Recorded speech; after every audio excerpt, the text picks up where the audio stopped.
From the Fox 25 studios in Oklahoma City, this is the Fox 25 Primetime News at 9. In California right now, at least 3,500 homes and businesses have been destroyed by wildfires spreading over a 200-mile area. At least 18 people are dead. New evacuation orders are in place tonight as authorities say the risk remains extreme for new fires to start. Now, none of the 22 major wildfires burning north of San Francisco have been contained.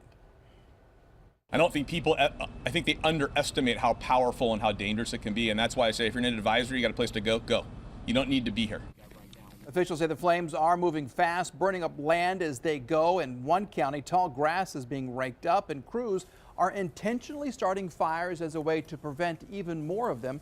Forecasters say the low moisture and gusty winds that return today are making things even more difficult tonight. Back here in Oklahoma, new at 9, balloons released in Seminole. This tribute less than 2 hours ago as a way to honor and say goodbye to Colton Clark. More than a decade after the 9-year-old boy went missing, a jury handed down a guilty verdict, finding his aunt and uncle guilty of abuse and his murder. Fox 25's Jordan Lucero was with the crowd of friends, family, and law enforcement. She is live now with more on how they remembered the boy tonight. Jordan. This entire patio here, it was filled with people less than 30 minutes ago as that vigil wrapped up. The vigil was uplifting and it was happy. Colton's brother telling everybody he wanted them to be happy. He wanted them to celebrate his brother and not remember him just as a victim. So this crowd here, they mingled together. They also got a chance to talk with the police, the DA, even the archaeologist who helped with this case. It did get emotional at some points during the vigil while they prayed and they worshiped with music and reflected on the 9-year-old boy they lost last year, marking a decade since Colton went missing from Seminole. His cold case was reopened. They spent 5 weeks digging, looking for him. They never found him, but they did get enough to charge his aunt and uncle, Rex and Rebecca, with his death and abuse. On Monday, the whole community felt relief to close that chapter when both of them were found guilty. His brother, TJ Sloan, who survived the abuse as well, says he wants everyone to think of he and his brother as strong. He was a tough little boy, and for someone to feel sorry for him, or for someone to just be downright sad, it's not how this should be looked at. He lived his life to the fullest, and I just pray that other kids will reach out throughout this, and kids will come forward and tell their story. We press on, and fortunately the authorities in this case did, and so we've had a really good outcome. And it's disappointing to not find the remains in a situation like this, but the events of this week make all the efforts from everybody worth it. They did pray that there would be peace for TJ and also for Colton. They also wanted people to really think and pray about ending child abuse and for speaking up for any child they think could be in a terrible situation. Back to you. Tonight, both the defense and prosecution have rested in the sentencing phase of Alton Nolan. Fox 25 told you yesterday he was found intellectually able to face the death penalty. Nolan was found guilty in the beheading death of Colleen Hufford at Vaughn Foods in Moore back in 2014. Deliberations are expected to begin tomorrow morning at 9:30. Now let's get to a developing story. An Oklahoma representative says wind turbines could mean closing down military bases here in Oklahoma. Congressman Steve Russell testified at the House Transportation Committee yesterday about the effect turbines can have on bases, but he did not give any specific details. This comes as the Oklahoma legislature considers restrictions on turbines near bases. Wind energy experts say that there is no need for new laws, and they are willing to work with the state and military to ensure the turbines don't get in the way of training exercises. Well, the winds are really going to start to kick up as high pressure departs out to the east, and that means that the winds are going to kick up out of the south, which is a warm direction, which means that those temperatures, which were pretty cool throughout most of today and a lot of yesterday and overnight last night, they're going to start to go back up. We got temperatures right down into the low 50s, right around 50 degrees for your low temperature in the Oklahoma City metro. Many areas outside of the metro will get into the upper 40s, but we're not going to be talking about any more 30s like we saw last night, and certainly no chance for any frost in this night.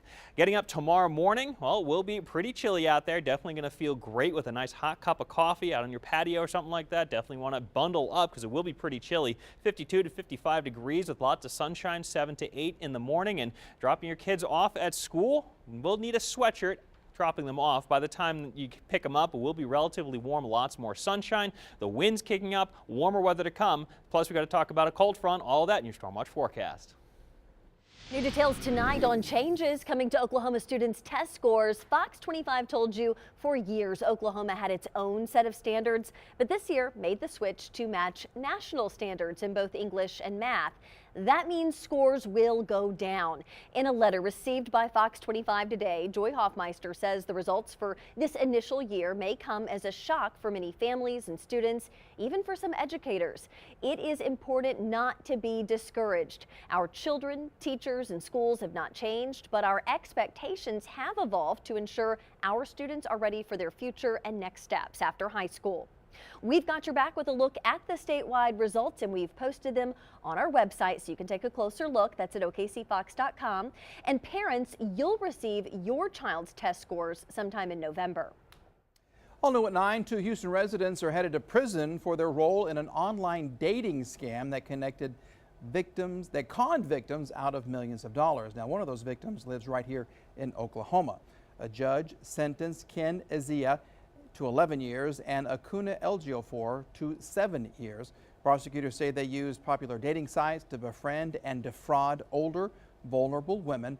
The two are ordered to pay $4.7 million in restitution to 10 victims. And right now you are looking live at the Better Business Bureau Scam Tracker. This is, of course, Oklahoma, and you can see hundreds of scams have been reported right here in the metro. And that is leading to a new warning by the Better Business Bureau of Central Oklahoma. They're warning to be wary of fake online retailers, especially as we get closer to the holiday season. Fox 25's Jennifer Falsetti has got your back with what you need to look out for. She is live in our newsroom with more for us. Jennifer. Yeah, Mike, and I have that Better Business Bureau Scam Tracker pulled up here on my computer. This is accessible through the Better Business Bureau's website, and you can see here on this interactive map the number of scams that have been reported by consumers, and there are hundreds of them right here in the Oklahoma City metro area, and many of them are listed as online purchase scams. That has led to the Better Business Bureau issuing a warning to all consumers to think before you click. The Better Business Bureau of Central Oklahoma is sounding the alarm on fake online retailers popping up everywhere from Google to your social media accounts. Anytime there's a big, busy shopping season, sales are going on, stuff like that, you're always going to see an uptick of different types of scams that might impact like a consumer who's just trying to do some shopping online. Or specifically, scammers claiming to sell you a pet. Experts say a shocking 80% of sponsored advertisements about pets may be fake. And it's not just furry friends, but anything from clothing to electronics. But there are ways to spot a possible scam. If you are an online shopper, always make sure the web address begins with HTTPS. That S stands for security. So if you don't see it, there's a good chance it's a scammer. Look at the maintenance of the website. If it looks older or is out of date, there's a good chance it's not legitimate. And look for grammatical errors and contact information. If you see errors and there's no help contact number or email address, that's another telltale sign where you're shopping could be the wrong place. So if you don't see a phone number for customer service, you don't see an email address to reach out with problems, that's going to be a big indicator.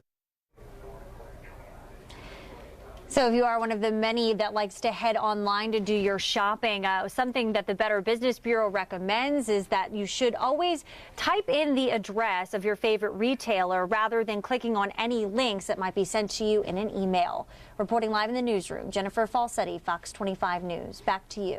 Jennifer, thank you. Now, the Better Business Bureau also suggests using a credit card if you're buying online. That way, of course, it is easier to dispute those charges. New information right now about deadly Hurricane Maria. The storm has claimed the lives of 45 people in Puerto Rico. That's according to the governor's press office. 113 other people remain unaccounted for nearly 3 weeks after the devastating hurricane swept through the island. Maria was the first Category 4 hurricane to directly impact the island in 85 years. And today, Speaker of the House Paul Ryan addressing recent disasters like Hurricane Maria, as well as Hurricane Harvey and Irma, and also the wildfires in California, saying lawmakers need to take action to help in all of these situations. This is a time where our country needs to respond. This is a time where all levels and units of government need to respond. And this is a time where we here in Congress will respond because that is our responsibility. Ryan also said today a regulatory fix for bump stocks is better than passing new legislation.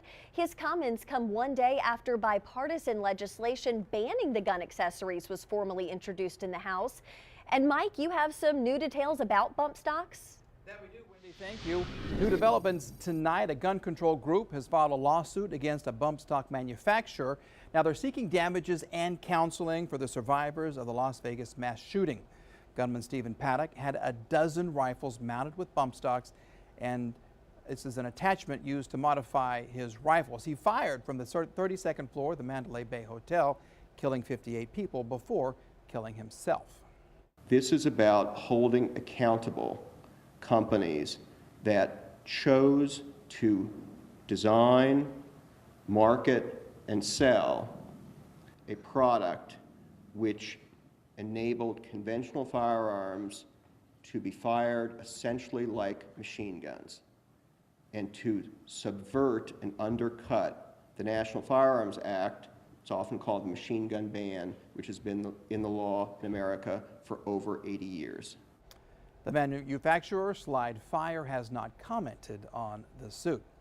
President Donald Trump is announcing a government donation to police officers in Las Vegas.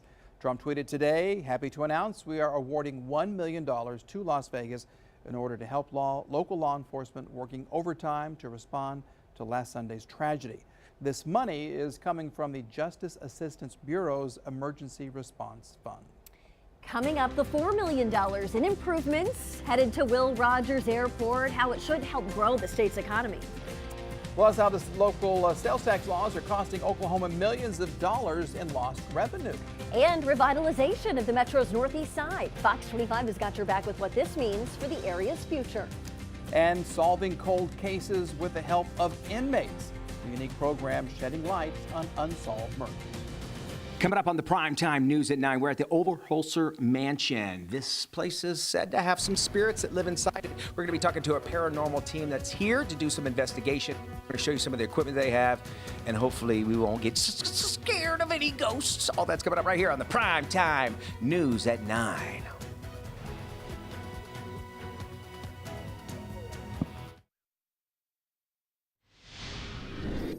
All new tonight, a New York grand jury is digging deeper into possible NCAA violations at Oklahoma State University.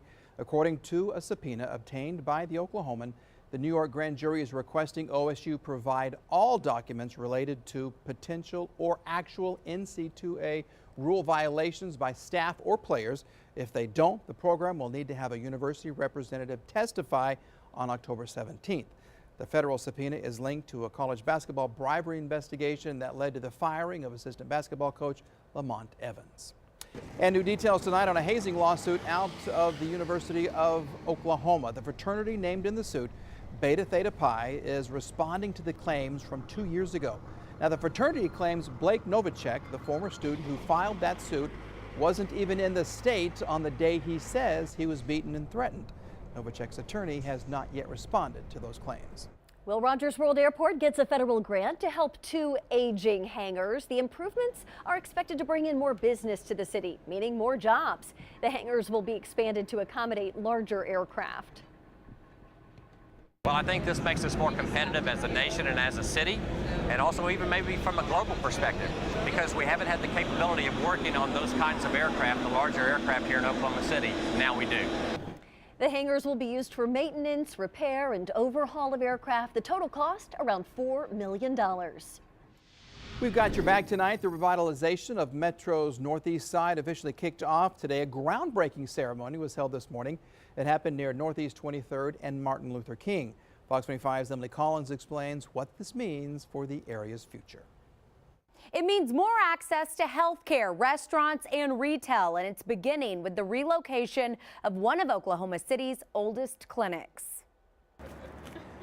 This old abandoned brick building located off Northeast 23rd may not look like much now, but it'll soon take on a new facade. Aaron Harrell is the CEO of the Oklahoma City Black Chamber of Commerce. The entire project itself is going to be about a 19,000 square feet of medical and retail and restaurant space.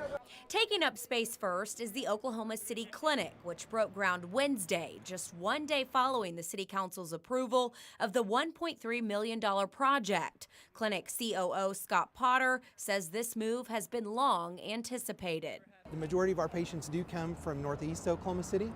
So it was important to us to be right in the middle of that neighborhood. Better access to health care is exactly what those living in the neighborhood want, according to Jonathan Dodson with Pivot Project. We had been part of a thing called Maps for Neighborhoods, where we were going out and seeing what community needed and wanted.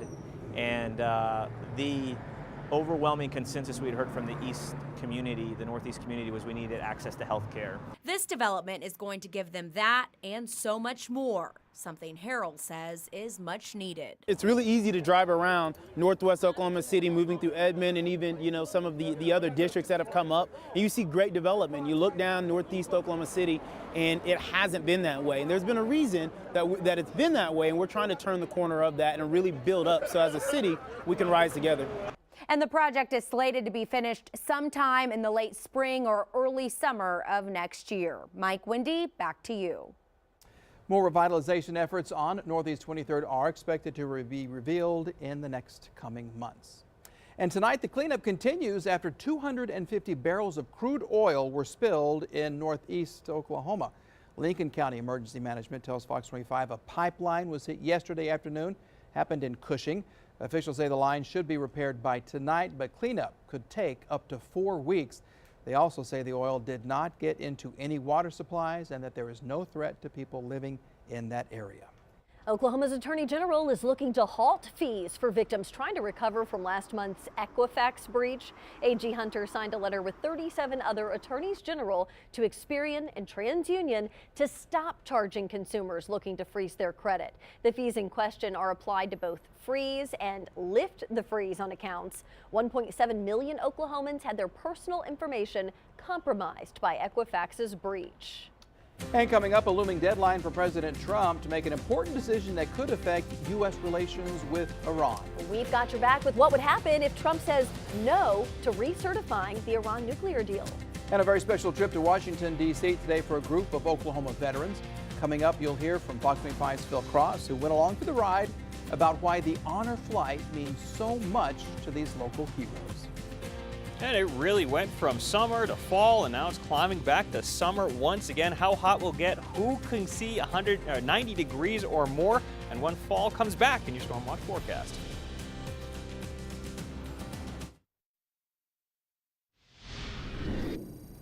In political news, Sunday is the deadline for President Trump to certify whether Iran is in compliance with the Iran nuclear deal. Now, if he chooses to decertify it, it gives Congress the green light to reimpose sanctions, and it could be a signal the U.S. is on the road to eventually pull out of that deal altogether. Our national correspondent Christine Frizzell gives us a look at what's at stake. This is only on Fox 25. Deal or no deal? It's a central question in Washington right now as the deadline looms for President Trump to recertify the Joint Comprehensive Plan of Action, also known as the Iran nuclear deal. He's mandated to do so every 90 days by Congress. I was in the Oval the day that it was recertified. The president was not happy that the decision was finally made to recertify last time. This time around, former White House official Sebastian Gorka says he expects President Trump not to recertify. So what does that mean? International security expert Matt Koenig says it's possible decertification could eventually lead to the end of the deal. The president would decertify, it would kick the issue to Congress. Congress could reimpose new sanctions, and that would likely force Iran to withdraw. Whether or not Congress would reimpose those sanctions is still unknown. U.S. allies in the Middle East, like Israel, would be in favor of them doing so, but some of our allies in Europe would not, though some say that is purely for financial reasons. Our European allies are allowed to do business as a result of the Iran deal in Iran. Billions of euros worth of business is being done. On top of that, they aren't actually targeted by Iran. But on a global scale, the security implications are immense, Koenig says, and outlined in his book, A Time to Attack, which details the Iranian nuclear threat. Best estimates are now that the deal put Iran about 1 year away from a bomb. So 12 months from now, we can face that terrible decision again that the Obama administration faced of, do we want to bomb Iran? Do we want to let Iran have the bomb? Or do we get some kind of new deal? A new deal, what President Trump says he wants, but so many others say isn't on the table. In Washington, I'm Christine Frizzell reporting. And coming up, Oklahoma City is blaming online sales for millions of dollars in lost revenue. We've got your back with how the city's finance director is trying to change things and how it could affect your online shopping.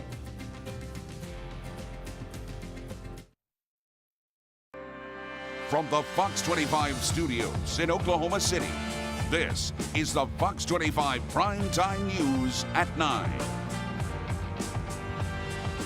Oklahoma City blames online sales for millions of dollars in lost revenue each year. The city's finance director says the tax system needs to be reformed to keep up with the way people shop. Caroline Vandergriff is live in the newsroom with the impact of uncollected taxes. Caroline.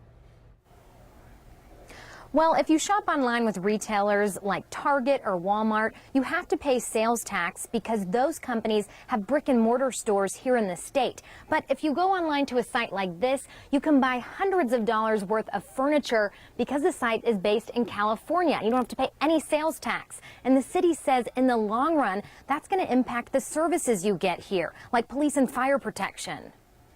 Online shopping is only getting more popular. But the younger generation, really, it's just the way they do business. And so what you see going forward is not just what we're losing today, but what we could be losing into the future. Oklahoma City's finance director says uncollected tax from online sales costs the city $10 to $15 million a year in lost revenue. And that just directly affects the services that we can provide. Oklahoma City relies on sales tax to cover day-to-day operating expenses for things like street maintenance, police and fire protection, and parks and rec. About 62% of our budget in the general fund comes from sales and use tax. But the city doesn't get that sales tax from online retailers that don't have a physical presence in Oklahoma. It stems from a 1992 Supreme Court ruling that prohibits states from requiring out-of-state vendors to collect sales tax on that state's behalf. But to fix it as a whole, it really has to be a federal solution. Now, some online retailers like Amazon choose to remit sales tax to Oklahoma, but many others don't. So the city says until federal lawmakers step in and make a tax policy change on this, they're going to continue to lose money. Back to you. Caroline, thank you. Current state law does require residents to keep track of purchases from out-of-state retailers and then calculate the tax themselves on their state return each year. But experts say the vast majority of people in Oklahoma just don't do that. We've got your back tonight. It's been a full day of flights and sightseeing for dozens of veterans and Fox 25's Phil Cross and Jeff George. Phil joins us now detailing the monuments he saw and how much more it meant seeing them with the veterans from Oklahoma's honor flight. We are here on the National Mall in the center of a lot of these memorials to the service of the men and women who served this country, and we are escorting a group of Oklahoma heroes from World War II, Korea, and Vietnam eras of service. We have been greeted at the airport by waving flags and a lot of support. Many of these veterans say they are just brought to tears and overwhelmed by the love that is being shown to them, especially true for those Vietnam veterans that maybe didn't receive such a welcome home whenever they came home from war. However, they're getting that welcome home today as the community here in D.C., whether it be tourists, locals, everywhere we're driving in the buses, you're seeing people walking along the streets, waving at these veterans, saying thank you for your service. We're going to be sharing their stories in the coming days on the Primetime News at 9. including one of Oklahoma's oldest World War II veterans who served right alongside General Patton during the World War II in Germany.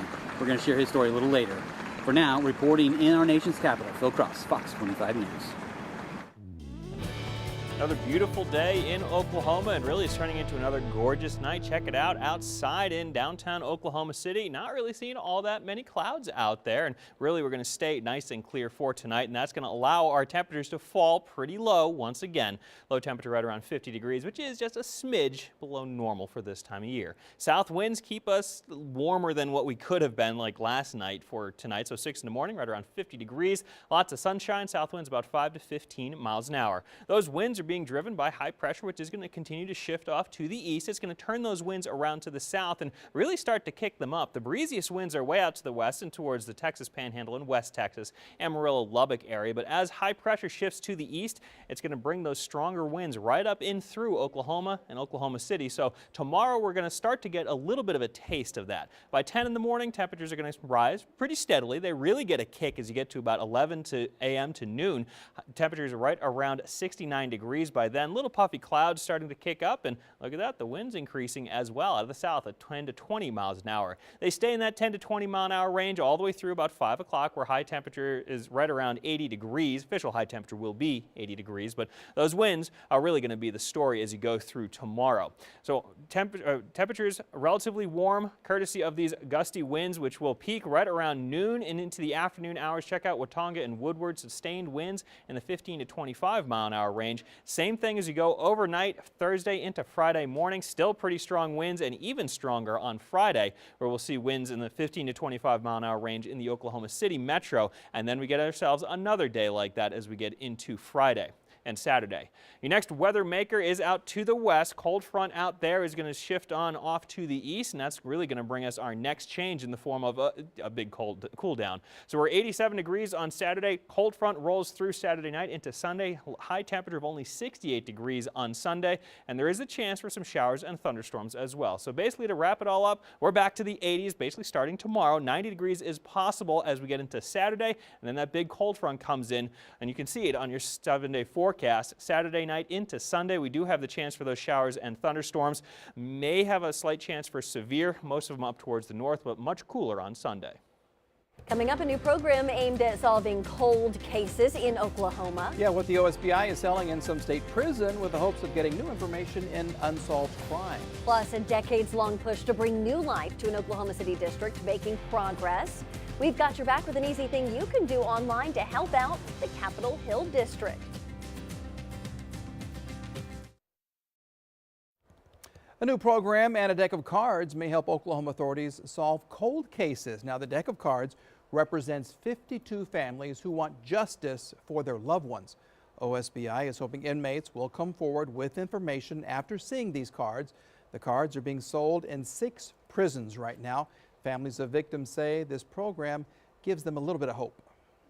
Because I hear that all the time. Well, they'll get justice, when they meet their maker. Well, I want justice this side of heaven.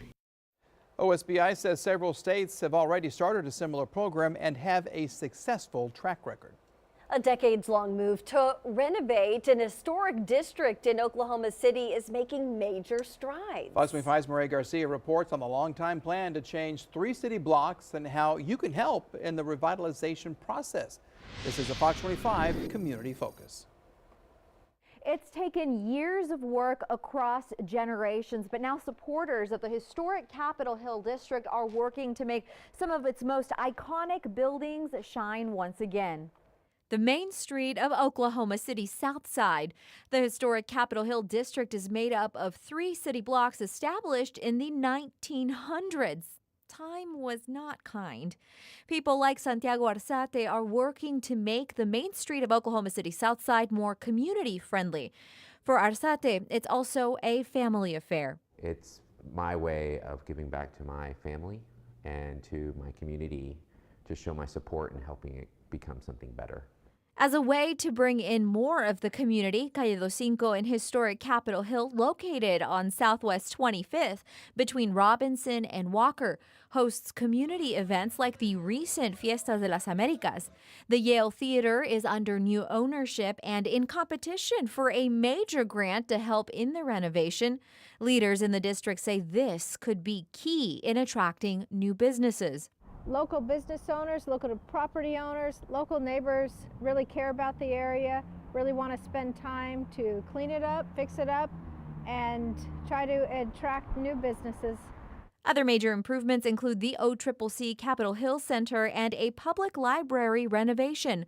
Arzate says steps like these will allow the area to shed its old image and work towards something more positive. We can actually establish more of an artistic entertainment district during the evening and our education district during the day. Next major event in the historic Capitol Hill district is Open Streets OKC on October 22nd, a perfect opportunity to explore this up-and-coming district in the OKC South Side. And people can vote for their favorite Main Street through the National Grant Contest that goes through October 31st. Maria Garcia, Fox 25 News. To cast your ballot for the grant contest, we've put a link for you on OKCFox.com. Well, it's looking like it's going to be a good night tonight. Low temperatures right around 50 degrees. Really getting into it for tomorrow. Will be nice and breezy, and nice and warm. The weekend's looking pretty split. Cold front coming our way. Details in a bit.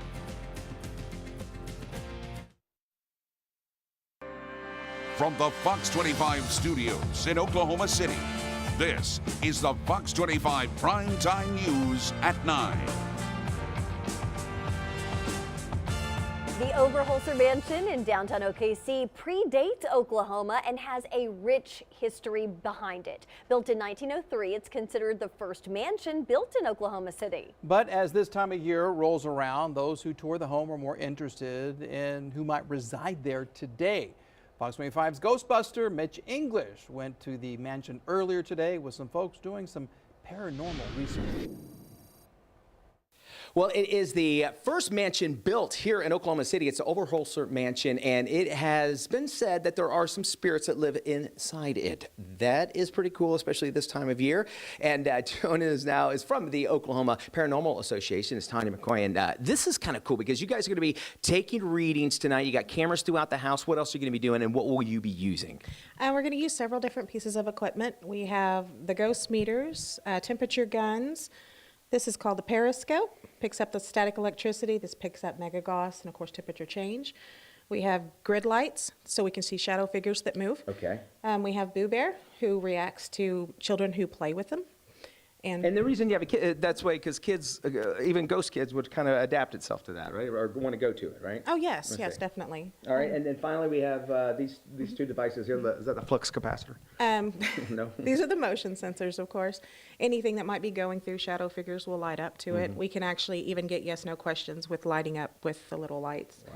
And the periscope down here at the end is another static electricity, and it lights up as well. They can actually answer us with colors and lights when it'll actually do whatever we ask. All right. Yeah, I got to tell you, it's really a cool place to check out. But with the spirits here, you can see how great, why they would never want to leave. We're at the Overholser Mansion, and they give tours. You can find out more information about the Overholser Mansion on our website at okcfox.com.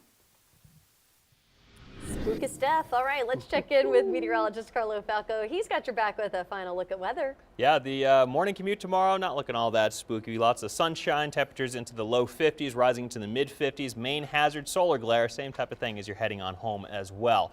For tomorrow, call it mostly sunny, a little bit on the breezy side. High temperature right around 80 degrees. For the weekend, we do have a split weekend. Once again, thunderstorms late Saturday night into early Sunday morning. Temperatures much, much cooler on Sunday. Hey, don't forget that we do have your latest news, traffic, and weather every morning. Start your day with Chris and Jasmine from 5 to 9 a.m. on Good Day OK.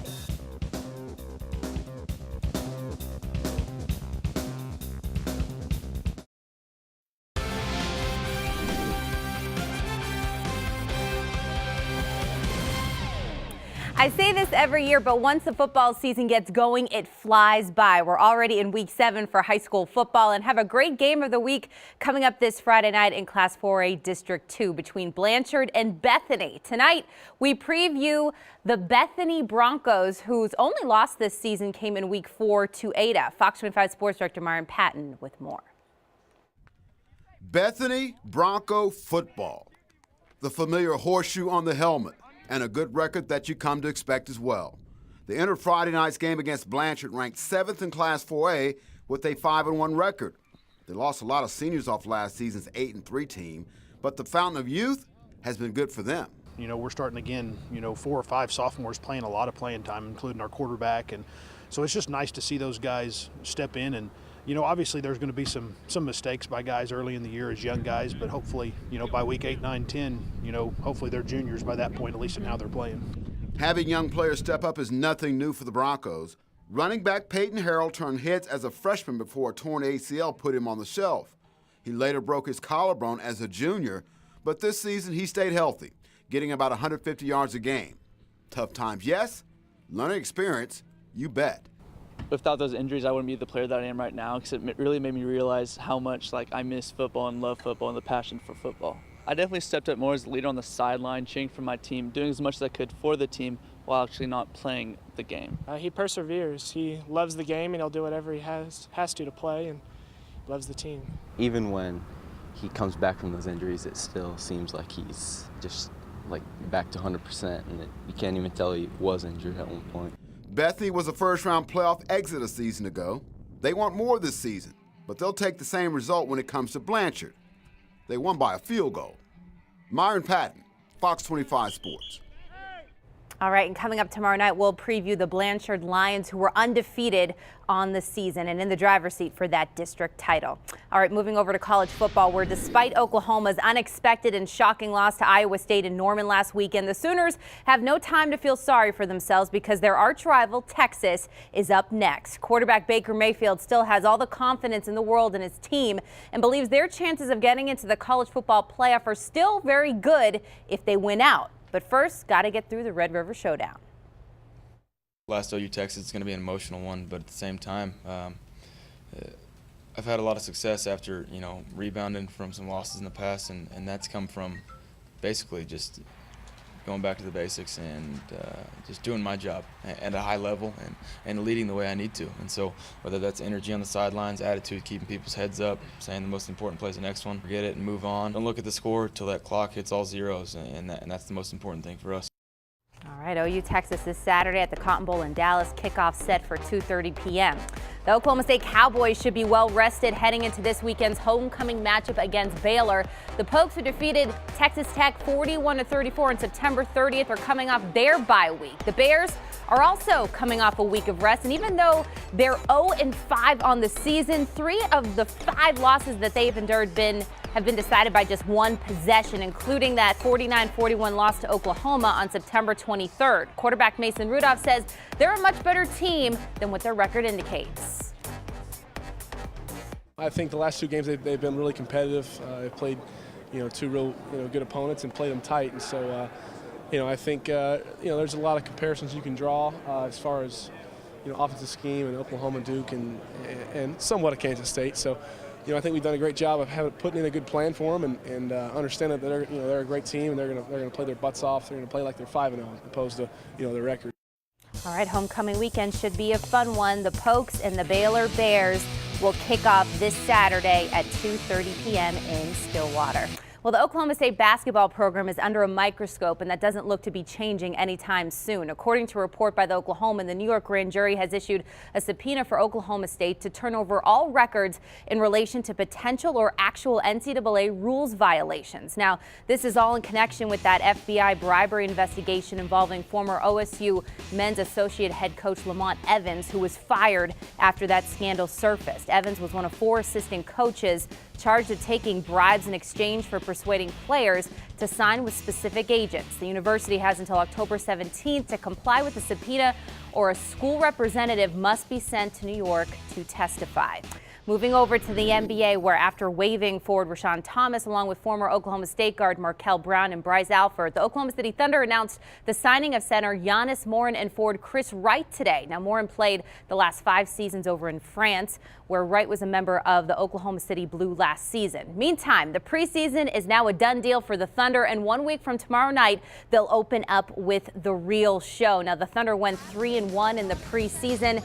And about last night, Oklahoma City's big three of Russell Westbrook, Carmelo Anthony, and Paul George all played substantial minutes. PG-13 the most with 35. And hey, if you know anything about game mode Russ, he takes every game seriously, and that would include the preseason, including that shove to Nikola Jokic, which he was called for a flagrant run. But Russ extremely efficient, 20 points. Again, the real season gets going a week from tomorrow night.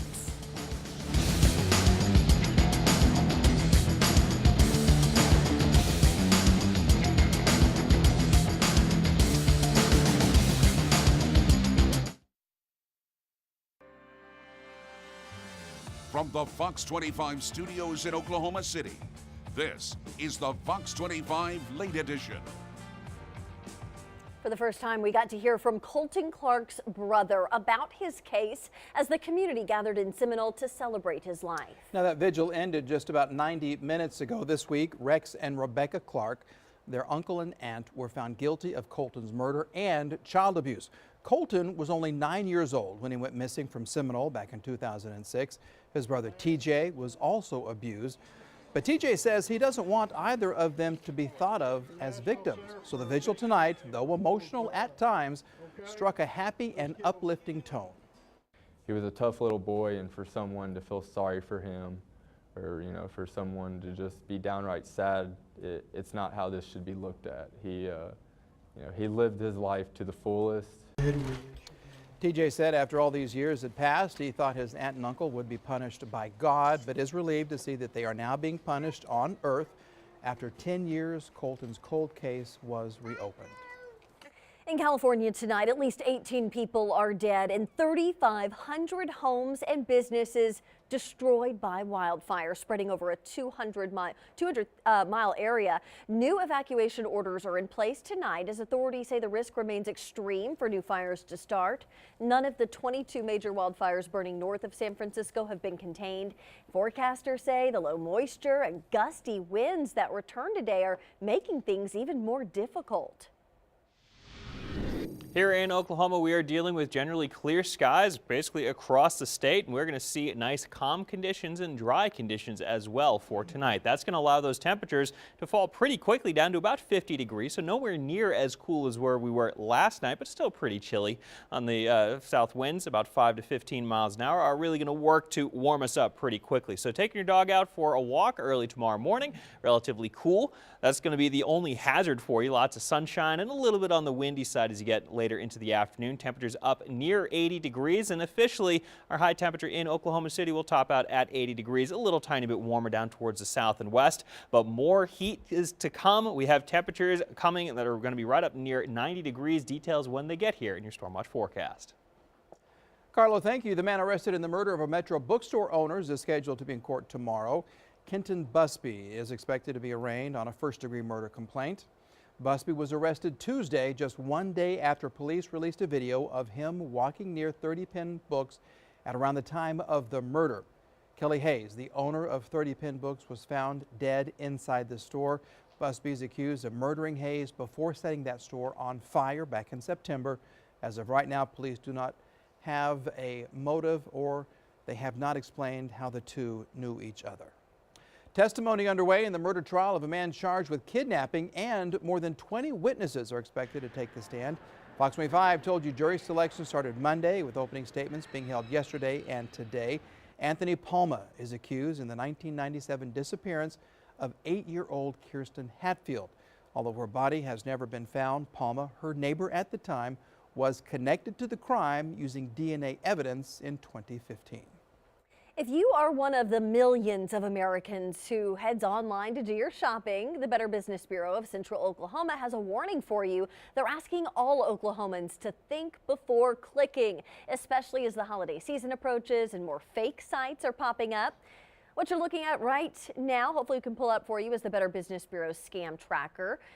It will show you that in Oklahoma, hundreds of scams have been reported in the Oklahoma City metro. Many of them are listed as online purchases. Anytime there's a big, busy shopping season, sales are going on, stuff like that, you're always going to see an uptick of different types of scams that might impact like a consumer who's just trying to do some shopping online. So if you are an online shopper, make sure the web address begins with HTTPS. That S stands for security. Look at the maintenance of the website. If it looks older or out of date, there's a good chance it's not legitimate. And look for grammatical errors and contact information. If you see errors or a contact number or email address, that's another telltale sign that you were shopping in the wrong place. Planned improvements at Will Rogers World Airport could mean more business to the city, and it might also attract jobs. The federal government has awarded a grant to the airport to help improve 2 aging hangars.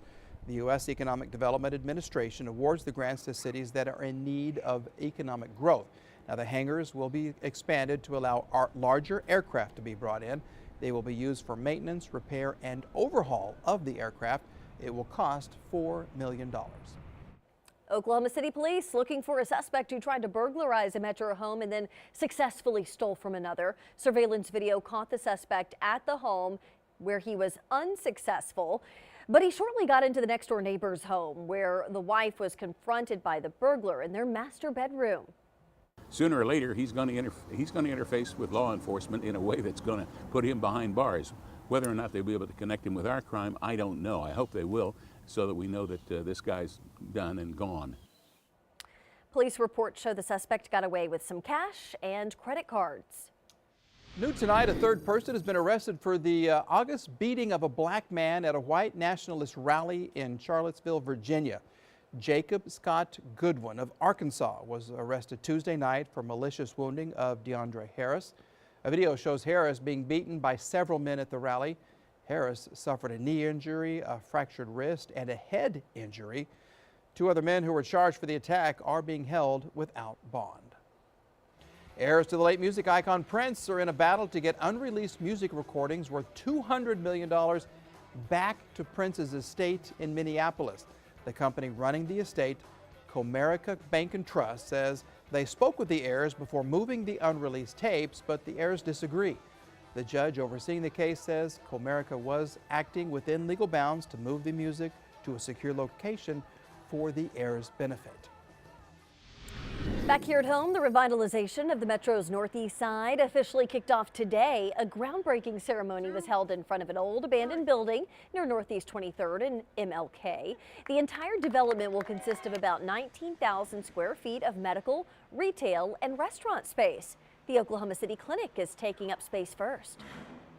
It's really easy to drive around Northwest Oklahoma City, moving through Edmond and even some of the other districts that have come up, and you see great development. You look down Northeast Oklahoma City and it hasn't been that way, and there's been a reason that it's been that way, and we're trying to turn the corner of that and really build up so as a city we can rise together.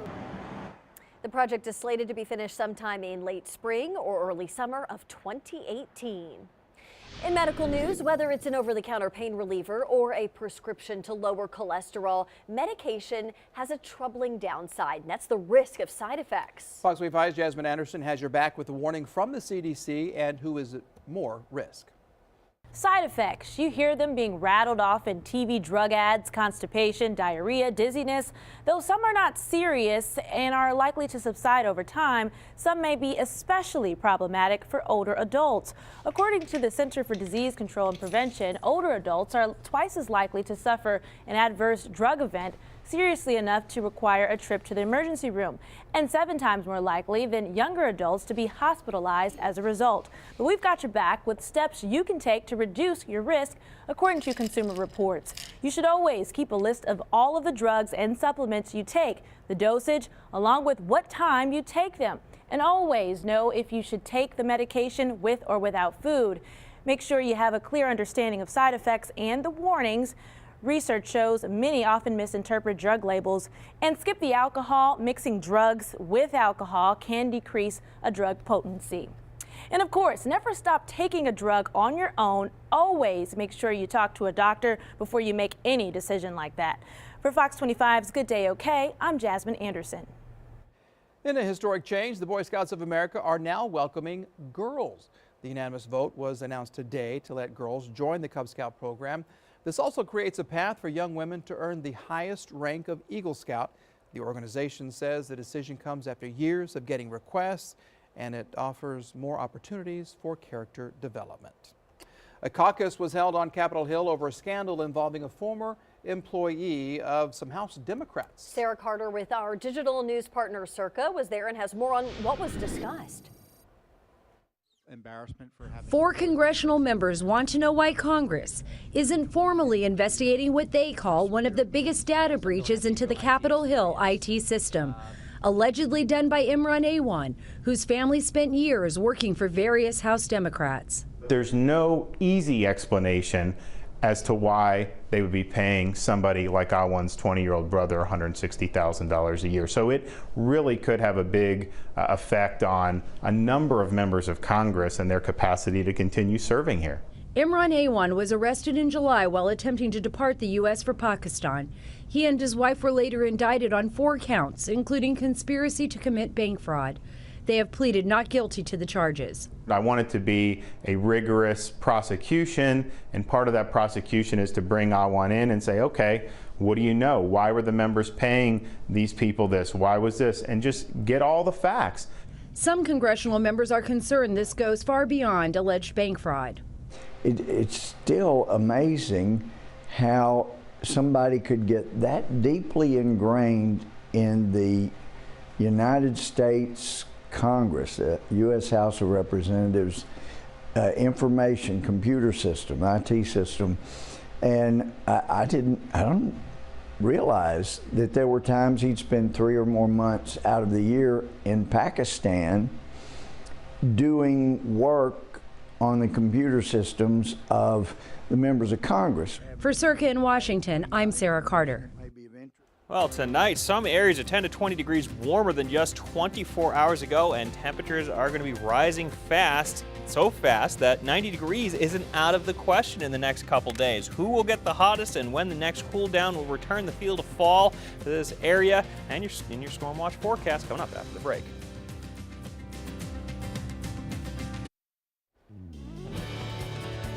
Well, it's a nice night out there tonight, really dominated by high pressure sitting just off to the east of Oklahoma, really sitting directly over top of Arkansas right now. That means that the winds are going to shift around to the south, and with the south wind, we're going to start to kick up the temperatures and also reintroduce some humidity to the air. That said, tonight, the winds aren't going to be much of a factor, so temperatures are going to fall once again into the upper 40s out to places like Chickasha and out to Clinton. Just outside of the Oklahoma City metro, you'll likely see temperatures into the upper 40s, but in the Oklahoma City metro, right around 50 degrees for your low temperature.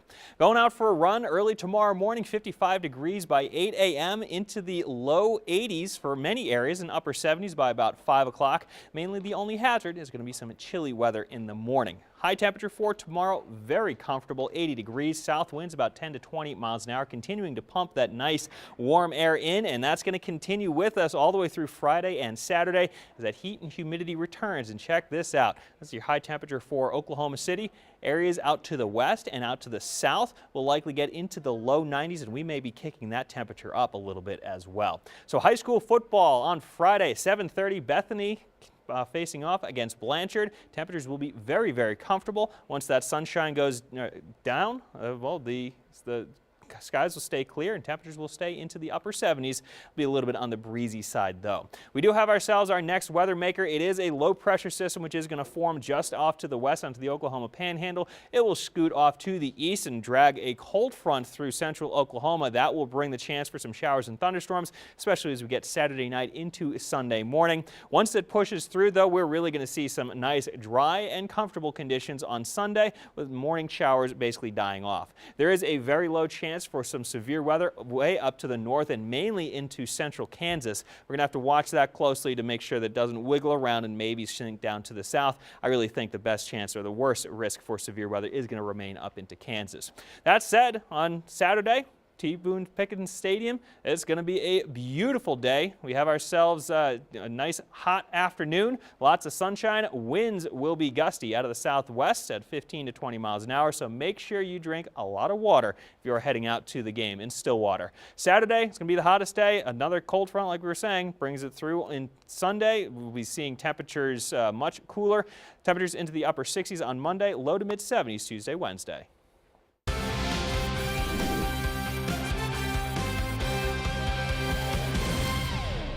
I say this every year, but once the football season gets going, it really does fly by. We're already in week 7 for high school football and have a great game of the week coming up this Friday night in Class 4A District 2 between Blanchard and Bethany. Tonight we preview the Bethany Broncos, whose only loss came to Ada back in week 4. Fox 25 Sports Director Myron Patton with more. Bethany Bronco football. The familiar horseshoe on the helmet, and a good record that you come to expect as well. They entered Friday night's game against Blanchard, ranked 7th in Class 4A with a 5-1 record. They lost a lot of seniors off last season's 8-3 team, but the fountain of youth has been good for them. You know, we're starting again, 4 or 5 sophomores playing a lot of playing time, including our quarterback. And so it's just nice to see those guys step in. And, obviously there's going to be some mistakes by guys early in the year as young guys, but hopefully, by week 8, 9, 10, hopefully they're juniors by that point, at least in how they're playing. Having young players step up is nothing new for the Broncos. Running back Peyton Harrell turned heads as a freshman before a torn ACL put him on the shelf. He later broke his collarbone as a junior, but this season he stayed healthy, getting about 150 yards a game. Tough times, yes. Learning experience, you bet. Without those injuries, I wouldn't be the player that I am right now, because it really made me realize how much I miss football and love football and the passion for football. I definitely stepped up more as a leader on the sideline, cheering for my team, doing as much as I could for the team while actually not playing the game. He perseveres. He loves the game, and he'll do whatever he has to play, and loves the team. Even when he comes back from those injuries, it still seems like he's just back to 100%, and you can't even tell he was injured at one point. Bethany was a first-round playoff exit a season ago. They want more this season, but they'll take the same result when it comes to Blanchard. They won by a field goal. Myron Patton, Fox 25 Sports. And coming up tomorrow night, I'll preview the Blanchard Lions, who are undefeated on the season and in the driver's seat for that district title. All right, moving over to college football, where despite Oklahoma's unexpected and shocking loss to Iowa State in Norman last weekend, the Sooners have no time to feel sorry for themselves because their arch rival, Texas, is up next. Quarterback Baker Mayfield still has all the confidence in his team and believes their chances of getting into the college football playoff are still very much alive if they win out. But first, got to get through the Red River Showdown. Last OU Texas is going to be an emotional one, but at the same time, I've had a lot of success after rebounding from some losses in the past, and that's come from basically just going back to the basics and just doing my job at a high level and leading the way I need to. And so whether that's energy on the sidelines, attitude, keeping people's heads up, saying the most important play is the next one, forget it and move on. Don't look at the score till that clock hits all zeros, and that's the most important thing for us. OU Texas this Saturday at the Cotton Bowl in Dallas. Kickoff set for 2:30 p.m. The Oklahoma State Cowboys should be well rested heading into this weekend's homecoming matchup against Baylor. The Pokes, who defeated Texas Tech 41-34 back on September 30th, are coming off their bye week, and the Bears too coming off a week of rest. And even though they're 0-5 on the season, 3 of those 5 losses have been decided by just one possession, including that 49-41 defeat to Oklahoma on September 23rd. So take a look at the graphic. Oklahoma State and Baylor facing off this Saturday in Stillwater. Kickoff set for 2:30 p.m. and that'll be on FS1. That's going to do it for sports. It's been nearly 3 weeks since President Trump first criticized members of the NFL for protesting during the national anthem. Our chief political analyst, Boris Epstein, a former Trump White House official, provides his commentary on the debate. Politics is everywhere. That now includes the game of football. One of the biggest stories this year is NFL players protesting during the national anthem. The players have given a multitude of reasons for their actions, mostly centered around racial injustice. This issue was elevated when President Trump harshly criticized the protests. The president focused this discussion around patriotism and is therefore on very firm political ground with his constituents, the American people. Polls, including the Associated Press, CBS News, and Reuters, show that a majority of Americans believe athletes should stand for the national anthem. Now, it appears that the NFL is finally listening to its customers, the fans, as well as to the president who speaks for our country. NFL Commissioner Roger Goodell sent a letter to all 32 teams stating, quote, "We believe that everyone should stand for the national anthem," unquote. The owners of the Cowboys and the Dolphins have already made clear that players on their teams will not play if they do not stand for the anthem. The owners as a whole are going to discuss a league-wide rule mandating that players stand for the national anthem. Here's the bottom line. The political result of this debate will be a strengthening of the president's support, not just among his base, but among the large majority of Americans who are extremely patriotic.